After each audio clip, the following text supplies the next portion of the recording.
Hello and welcome. I'm Vincent McCory and this is Africa 54. We begin in Mali and some good news. Gunmen freed 4 election workers and a deputy mayor a day after they were kidnapped in Mali's remote northern town of Tessalit. The abduction just a week before Election Day highlights the insecurity hanging over the vote that is intended to unite the country after a 2012 coup led to an Islamist uprising in northern Mali. Meanwhile, officials say they have handed out 7 million voter cards in less than a month and are determined to complete preparations for Sunday's ballot. VOA West Africa correspondent Anne Luke has more from Bamako. This last week before the vote will be a busy one.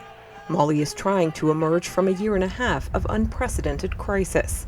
It started with another Tuareg rebellion, followed by a military coup, followed by an Islamist takeover, followed by a French-led military intervention.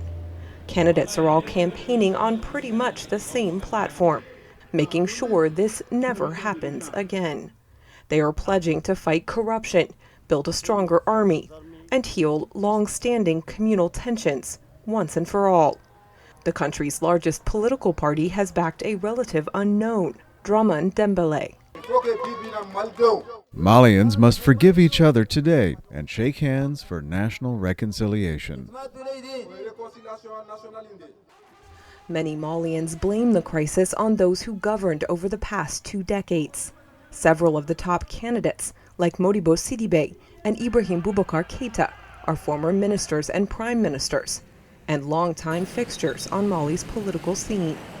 However, many of the 27 candidates, like Dembélé, are playing up their outsider status, something that appears to be resonating with voters. Dembélé is not known because he has never been in the government and he has never wasted the country's resources. We have never heard of that from him. Voter turnout in Mali has been historically low, less than 40%. This time there have been the usual big rallies, but candidates have also hit the road and taken to the air to go door to door, town to town, north to south, to mobilize voters.